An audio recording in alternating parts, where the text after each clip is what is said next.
জাহাঙ্গীরনগর বিশ্ববিদ্যালয় কেন্দ্রীয় ছাত্র সংসদ ও হল সংসদ নির্বাচনের প্রার্থিতা ফিরে পেতে আপিলের শুনানি নিয়ে আরও জানাতে সরাসরি যুক্ত হচ্ছেন দর্শক এই মুহূর্তে আমাদের সহকর্মী দেওয়ান ইমন। ইমন, শুনানির রায় ঘোষণার সবশেষ কি তথ্য রয়েছে, কি বলছেন আপিল করা প্রার্থীরা?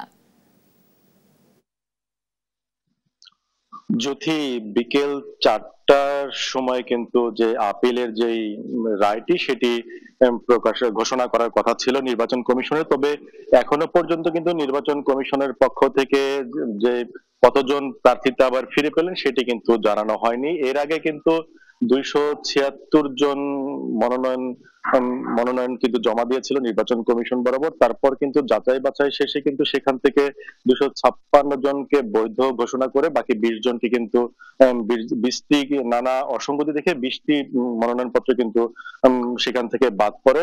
এই বাদ পড়াদের মধ্য থেকে কিন্তু নির্বাচন কমিশন একটি সময় দিয়েছিল, আপিল করার সুযোগ দিয়েছিল। সেই সুযোগ অনুযায়ী যারা আপিল করেছিলেন 15টি মনোনয়ন, সেখানে 15 জন মনোনয়ন প্রত্যাশী তারা আপিল করেছিলেন। সেই আপিলের শুনানি আজকে দুপুর পর্যন্ত চলে এবং নির্বাচন কমিশন থেকে জানানো হয়েছিল যে আজকে বিকেল 4টায় সেই ঘোষণাটি করা হবে। কিছুক্ষণ আগে আমরা নির্বাচন কমিশনের সাথে কথা বলি, তারা বলছেন যে কিছুক্ষণের মধ্যেই, আর অল্প কিছুক্ষণের মধ্যেই তারা তাদের যেই ঘোষণাটি সেটি করবেন। আমরা কিন্তু এখনো যে জাকসু নির্বাচনের যে অস্থায়ী কার্যালয় রয়েছে সেখানে অবস্থান করছি এবং এর এর কিছুক্ষণের মধ্যেই হয়তো আর অল্প কিছুক্ষণের মধ্যে সেই ঘোষণাটি কিন্তু নির্বাচন কমিশনের পক্ষ থেকে দেওয়া হবে। আর কি দুপুর নাগাদ কিন্তু এখানে প্রধান নির্বাচন কমিশনার তিনি ছিলেন, তিনি কিন্তু নানা বিষয় নিয়ে সাংবাদিকদের সাথে আজকে কথা বলেছেন। তার মধ্যে এই যে নির্বাচন অর্থাৎ 29শে আগস্টের পর যেই প্রচার প্রচারণাটি শুরু হবে সেখানে যেন কোনো শিক্ষার্থী যেন সাইবার বুলিং এর শিকার না হন সেটি রোধে কিন্তু নির্বাচন কমিশন বিশ্ববিদ্যালয় প্রশাসন বরাবর একটি আবেদন করেছেন যেন বিশ্ববিদ্যালয় প্রশাসনের পক্ষ থেকে